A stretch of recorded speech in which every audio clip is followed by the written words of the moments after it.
buenas, os damos un día más la bienvenida a esta sección que ha creado la editorial Editatum. Yo soy Ángela de Toro y hoy vamos a tratar un tema muy interesante, un tema al que todos estamos acostumbrados a hablar todos los días, es el trabajo, pero el trabajo visto de una manera especial. Vamos a decirle adiós al trabajo aburrido y todo esto nos lo va a explicar muchísimo mejor Rubén Duque con su libro que se estrena en la editorial y ha escrito el libro Guiaburros Millennials. ¿Qué tal, Rubén?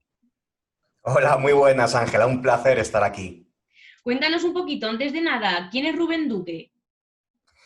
Pues mira, Rubén Duque es un tipo apasionado, comprometido, español residiendo actualmente en México por aquello de seguir su pasión.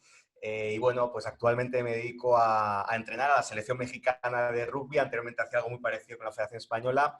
Y básicamente lo que hago es que ayudo a personas y a equipos y empresas a descubrir su propósito y llevarlo a su máximo potencial. Y básicamente es quién soy y lo que hago. ¿Y cómo surge la idea de este libro? Pues mira, surge por una necesidad, creo que importante a la vez que urgente, de ver cómo muchos jóvenes, creo que también no tan jóvenes, pero sobre todo viendo cómo está el mercado laboral, viendo una necesidad muy grande que hay de no vivir desde la mediocridad, de no vivir desde el conformismo en el trabajo, porque vamos a pasar gran parte de nuestra vida trabajando y necesitamos hacer algo que realmente merezca la pena con esas horas que vamos a emplear durante toda nuestra vida, porque de algo tenemos que comer, vamos a pasar por ese mercado laboral y bueno, pues que merezca la pena, ¿no? Que no sea pasar por pasar, que no sea pasar desde la mediocridad y que dejemos huella y además disfrutemos mientras que lo hacemos. ¿Y cómo ves actualmente las posibilidades laborales para los millennials?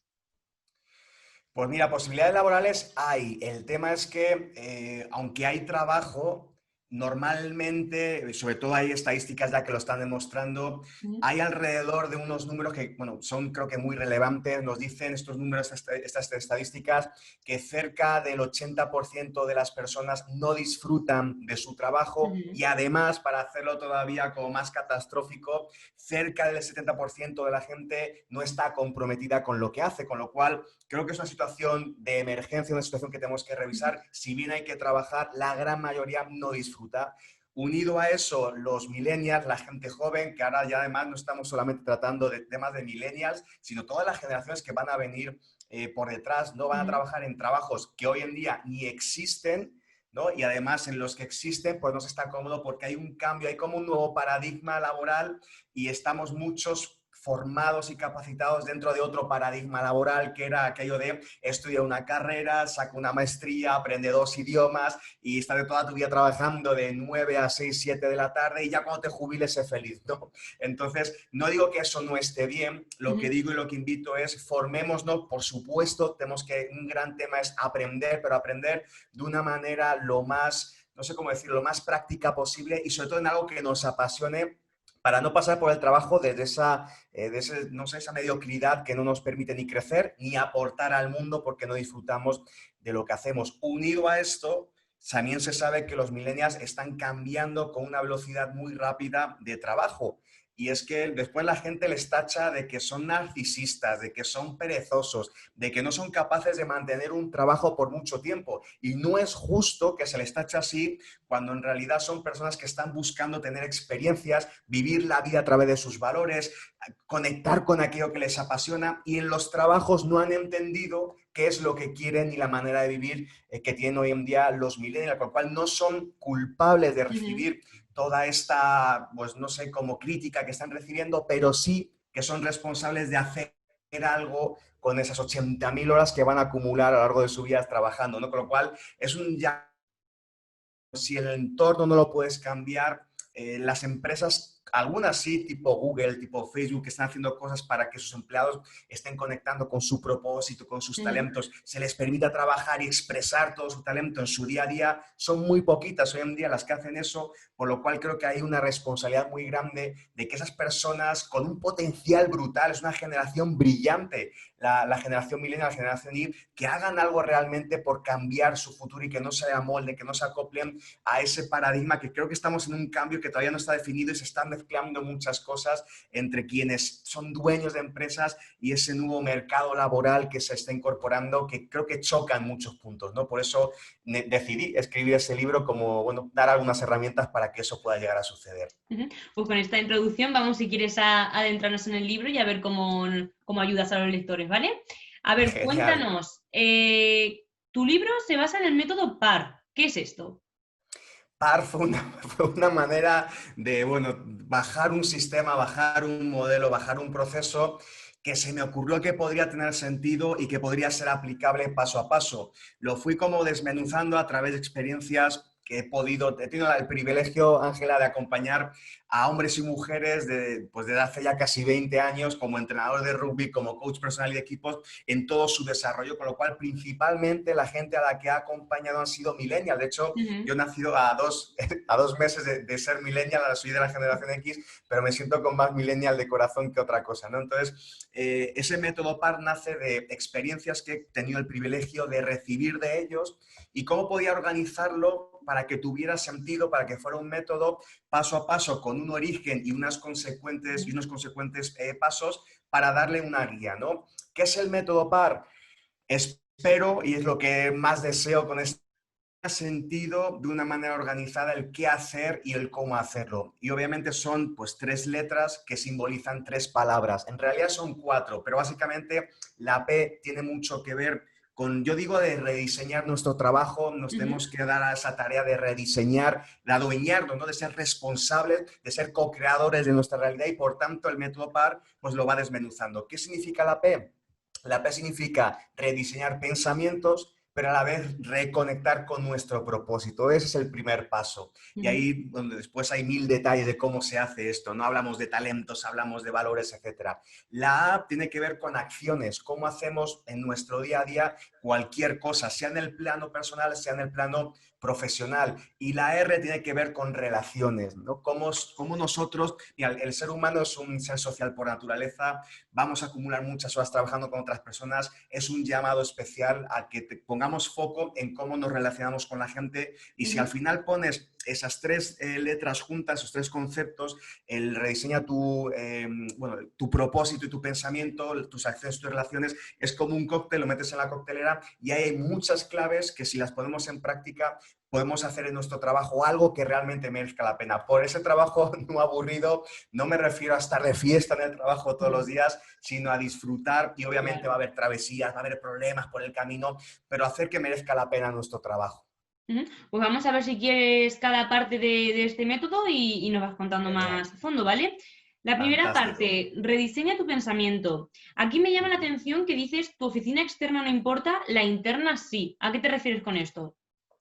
Mira, me refiero a que muchas veces tenemos la manía, la costumbre de poner el foco en lo que hay fuera de nosotros. Ujú. Y poner foco fuera de lo que hay de nosotros me refiero a cuando, y además creo que en España somos expertos de cuando las cosas van mal, echamos la culpa a los políticos, echamos la culpa a la economía mundial, echamos la culpa a todo lo externo, a nuestro jefe, a los compañeros. Sin embargo, no hacemos una mirada al interior. Y creo que cuando Ujú. ponemos el foco solamente fuera, estamos poniendo foco en algo que no podemos controlar y además no depende de nosotros. Para mí, y como decía Stephen Covey en su libro Los 7 hábitos de la gente altamente efectiva, es poner el foco, casi descubrir la fórmula de la frustración, porque no vas a poder cambiar eso que está fuera, de lo que sí tenemos la posibilidad es de cambiar lo que está dentro de nosotros, que es lo único que depende. Ujú. Entonces, lo que invito es lo que está, esa oficina externa no la vas a poder cambiar. Podrás influir en algunas cosas, pero en muchas no vas a tener mano para poder cambiar nada, pero sí que depende 100% de ti el cómo tú decides hacer ese cambio interno. ¿Y por qué cuento y hablo de oficina? En el libro cuento una historia una historia personal que para mí fue muy significativa, que yo, pues para conseguir un propósito mayor, tuve que trabajar como ilegal en Nueva Ujú. Zelanda, que es la meca del rugby. Me fui ahí para estudiar y aprender de los mejores, sin recursos, sin idiomas y sin nada. Suelos, ollas, toda la porquería de una cocina por 12 horas al día, 5 y 6 días por semana durante todo el tiempo que estuve viviendo en Nueva Zelanda. Estuve amargado durante muchos meses en ese trabajo. Era pues un tipo grisáceo, me he relacionado fatal con la gente, Ujú. estaba amargado, mi autoestima por los suelos, hasta que conecté con un propósito mayor, hasta que le di sentido y significado a cada una de las decenas de miles de platos que estaba lavando cuando lo puse al servicio de otro propósito mayor. Eso se convirtió en un medio, en un fin. Cuando conseguí rediseñar esta manera de pensar, cambió por completo mi relación con los otros, mi relación conmigo mismo y la manera de disfrutar el trabajo. Y por eso digo, no cambió lo de fuera, cambió la interpretación interna que yo le daba a lo que estaba viviendo. Y con eso creo que cambian nuestras emociones, cambian nuestras acciones y cambian nuestros resultados. Para mí es vital hacer esa mirada un poquito de mayor proyección, más entusiasta a lo que hacemos en el día a día. De aquí saltamos a que hay que rediseñar también las acciones, la segunda parte de este método. Y cuentas, hablas de ser invencible en el trabajo y en la vida. Esto me imagino que es armarte de valor para que al final todo lo que te vaya ocurriendo, decir aquí estoy yo y poder enfrentarte a ello, o qué es. Sí, y además, bueno, en el libro doy mucho detalle, doy de dónde viene esta palabra, que es una historia muy bonita, no voy a revelarla aquí, pero que salió de la selección mexicana de rugby una noche en Kingston, en Jamaica, antes de enfrentarnos a Jamaica a nivel internacional, ¿no? Con unas dinámicas y un jugador que puso, bueno, pues voz a ese concepto. Básicamente el concepto lo que viene a decir Ángela es... seamos capaces no solamente de enfrentarnos a lo que está afuera, nuestro rival, y ese rival en el deporte es un reto en nuestra vida, cualquiera que sea, tenemos que vencerlo, claro que sí, ese es nuestro propósito, pero primero que nada nos debemos a vencernos a nosotros mismos cada día por ciento mejor cada día en cómo hacemos las cosas. Y es que fíjate que muchas veces no de ganar, yo lo pongo con la metáfora del deporte, que es de donde vengo principalmente y toda mi experiencia prácticamente viene de ahí. Muchas veces no podemos ganar al de delante, no podemos ganar al tipo que tenemos ahí, al equipo que tenemos allá, con el que estamos enfrentando. Pero eso no quiere decir que no nos ganemos a nosotros, que no haya crecimiento por cómo hacemos las cosas en el día a día.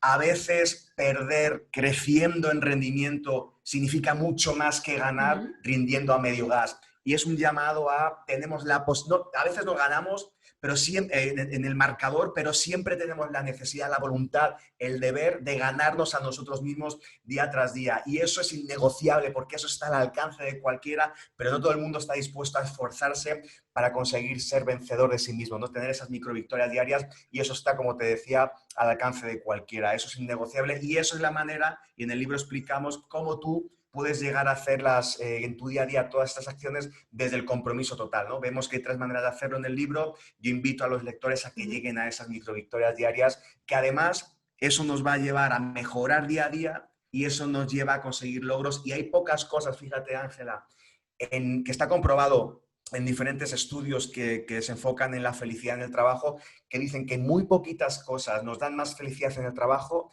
que la sensación de logro, que la sensación de avance, que la sensación de progreso. Y el microvictorias diarias, ese concepto, nos ayuda justamente a esto, ¿no? A ser conscientes en nuestro día a día que siempre puede haber victorias que dependen de nosotros solamente. Y si tenemos una racha en la que fallamos y vemos que no hay luz al final del túnel, ¿qué tenemos que hacer?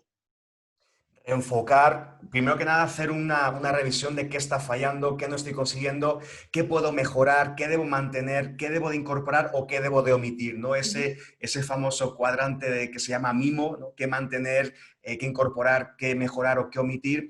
Hacer una pequeña revisión, esto y nos pasa mucho en el deporte, ¿no? Nos basamos en un resultado y esto llevémoslo a la vida. En el deporte es más visible porque semana a semana se tienen esos feedback inmediatos que a veces son como bofetadas a la cara, ¿no? Perdiste, ¿no? Y está en los medios de comunicación, etcétera. En el trabajo, en el día a día, es más difícil de cuantificar porque suele haber revisiones trimestrales y demás, mensuales quizá, pero no es tan seguido, ¿no? Y no nos permite hacer esa observación. Y creo que nos debemos justamente a esto. Y para mí ese cuadrante que acabo de explicar es muy relevante para poder medir y poder ver qué depende de nosotros. Ojo, y volvemos a lo de la oficina externa e interna, que sí depende de nosotros, de nuestras acciones para conseguir los resultados que estamos obteniendo. Quizá no se consigan los resultados que se pretenden, pero mientras que haya avance interno, mientras que haya progresión y poner el foco en las metas no solamente en las metas de resultados, sino en las metas de proceso y en las metas de rendimiento, que son las dos que sí dependen de nosotros, seguro luz verde en las metas de resultados, con lo cual es un llamado a, de nuevo, foco en lo interior, no solamente en lo exterior es el resultado, metas de resultado hay que tener, nos inspiran, nos motivan Ujú. y nos hacen que podamos medir, pero tenemos que poner foco en qué metas de rendimiento y, por tanto, qué meta de proceso. Eso viene a decir algo así como cómo es el paso a paso, qué debo de mejorar en mis acciones para conseguir un resultado. Cuando pones foco en tus acciones, el resultado va a llegar antes o después, ¿no? Y lo que invito es no frustrarse por un resultado no positivo, sí poner foco en tus metas de proceso y en tus metas de rendimiento, que sí que es lo que podemos controlar. Ujú. Todo esto imagino que va ligado a lo que hablas en la tercera parte ya, lo de rediseña tus relaciones, en lo que cuentas que dice, da a tu equipo más de lo que tu equipo espera de ti, ¿no? Al final todo va relacionado, la importancia está en uno mismo para luego dar a los demás. Totalmente. Totalmente, Ángela. De hecho, muchas veces en conferencias que me piden hablar de liderazgo a otros, ¿no? Y trabajo en equipo, lo que siempre invito es a reflexionar sobre esos conceptos que hablo en el libro, que es todo nace en uno mismo. Es decir, Ujú. es imposible construir, es imposible ser ese líder constructor de equipos si no somos capaces de tener todas estas partes que nacen desde el individuo. Fíjate que cuando actúas desde ese compromiso total, cuando actúas desde la invencibilidad y generas microvictorias, cuando te entregas tú más de lo que el equipo está esperando de ti y te Ujú. entregas a ese equipo, se generan lazos de confianza brutalmente difíciles de romper. Y la confianza está demostrado además con varios estudios universitarios que generan un aumento en la productividad, un aumento en la felicidad, un aumento no solamente en la felicidad fuera del trabajo, sino dentro del trabajo también, por cómo se generan esas relaciones humanas. Y como decía al principio, Ángela, somos seres humanos, que el ser humano pues es un ser social por Ujú. naturaleza, con lo cual en el libro lo llamo ese concepto de ser un giver 2.0, Que que también vendría te a iba a ser algo preguntar así que qué era. Mira, Ángel, un Giver 2.0, aunque suena así como una palabra anglosajona, para mí la traducción vendría a ser algo así como ser un dador, ser alguien que da, ser alguien que Ujú. entrega y que entrega cuando realmente merece la pena, cuando realmente es difícil dar, ¿no? Cuando, como decía, creo que era Alejandro Sanz con aquella frase en una canción de dar solamente aquello que te sobra nunca fue compartir, sino dar limosna, ¿no? No me refiero a esa manera de dar, justamente como canta la canción, sino a entregarte a una causa mayor, entregarte al equipo cuando la situación está en un momento muy Ujú. complicado, ¿no? Que yo lo llamo tener ese instinto guerrero, dar tu máximo, rendir a tu máximo nivel cuando la presión a su vez está a su máximo. Es ahí cuando nace el compromiso. Y cuando tú ves a alguien de tu equipo, de tu entorno laboral, que está comprometido, aunque tenga ese, lo explico en una metáfora del rugby muy bonita en el libro, cuando alguien está sufriendo incluso físicamente un dolor muy fuerte y sigue en la cancha y sigue dándolo todo por esa causa mayor, eso genera un entorno de confianza brutal y de trabajo en equipo enorme, multiplica después los resultados porque esos lazos de confianza se empieza a generar lo que, bueno, a nivel de neurociencia y demás se llama pues esa oxitocina, ¿no? Ujú. Esos neurotransmisores que asociados al amor, pues a las relaciones humanas se potencian y se disparan por ver cómo otra persona se está entregando. Por eso hay que ser un dador, hay que ser un giver 2.0 y dar siempre a tu equipo más de lo que tu equipo está esperando de ti. Imagínate un equipo laboral, Ángela, comprometidos y siendo un, no sé, un ejército de Givers 2.0, ¿dónde podrían llevar a la organización, ¿no? Y creo que Claro. todo, como tú decías y muy bien decías, nace en uno mismo. Claro, todo esto es lo que hablas en el libro de que a mejores relaciones en el trabajo, mayor energía, productividad y felicidad. Porque Así es. al final una persona se hunde si va a su puesto de trabajo y no hay buen ambiente. Totalmente. De hecho, creo que, mira, los comportamientos humanos tienden a imitarse. Y se sabe, bueno, la Harvard Business Review hizo varios estudios que definía a 265 justamente directivos, ¿no? Y el impacto que tenía su manera de comportarse con pues, la gente que estaba a su cargo. Y Ujú. había una relación directa que aquellos líderes que eran positivos, optimistas, comprometidos, generaban después un entorno de trabajo donde todo el mundo era positivo, optimista, comprometido. Pero a su vez, la gente esos que estaban por debajo de ellos, que lideraban otros equipos por debajo, tendían a imitar esos comportamientos. Pero pasa lo mismo al contrario.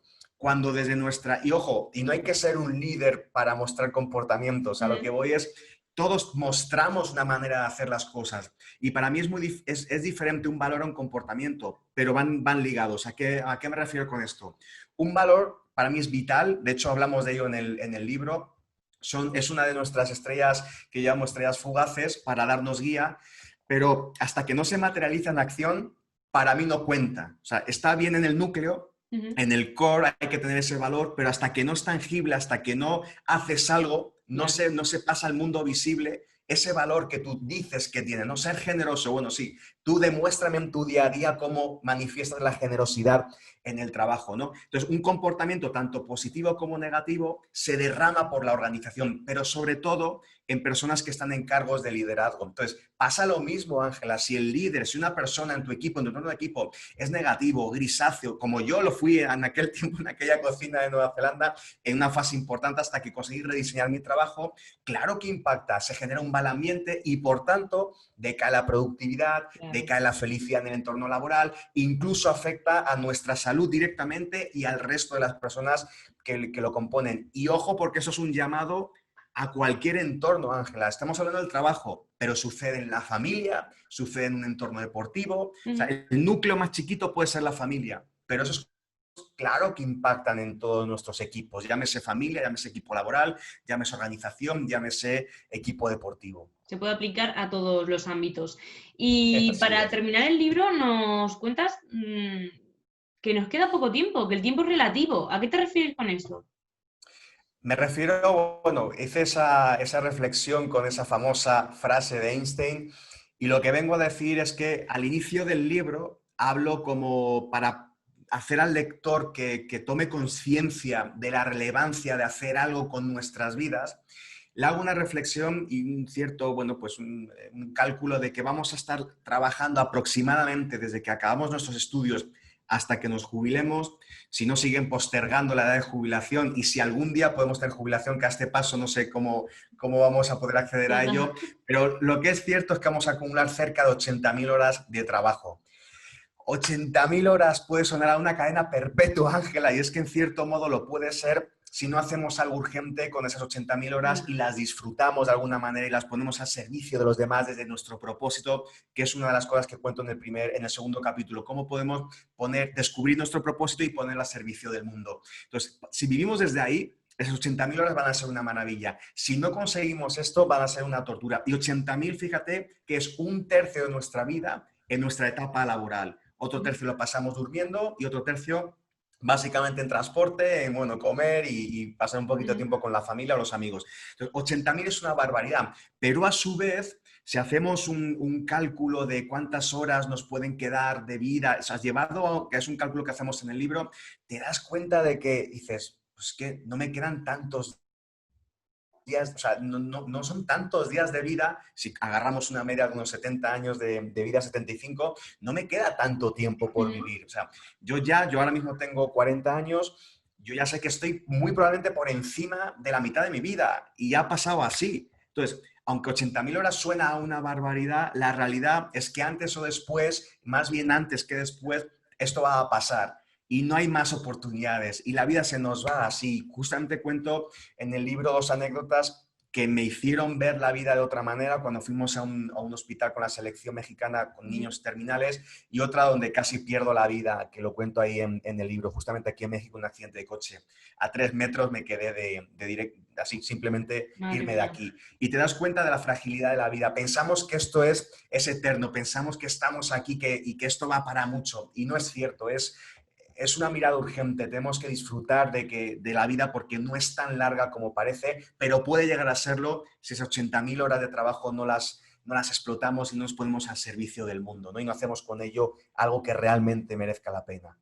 Pues Rubén Duque, muchísimas gracias por tus reflexiones, por tus consejos, por haber escrito este libro que no dudo que le va a servir de mucho provecho a todos los que lo lean, el Guía Burros Millennial. Lo recordamos que se puede adquirir tanto en todas las librerías, las mejores librerías, como en www.guiaburros.es. Antes de despedirnos, cuéntanos cursos, conferencias. Pues mira, es justamente una de las dos cosas a las que me dedico, como te decía al principio, al margen de la selección. Y sí, me dedico a dar conferencias sobre motivación, liderazgo, ¿Mm? trabajo en equipo y valores y obviamente también felicidad en el trabajo. De hecho, hace unos meses, justo antes de la pandemia, tuve la oportunidad de dar una charla TEDx aquí en México, en Coatzacoalcos, que habla de algunas cosas muy parecidas al tema del libro. Y justamente de eso me dedico a dar conferencias. Tengo la fortuna de compartir conferencias para algunas de las empresas del Fortune 500, como pues, Google, Microsoft, Honda, AIG, AXA. Y dije Honda, muy mexicanizado, es Honda en España.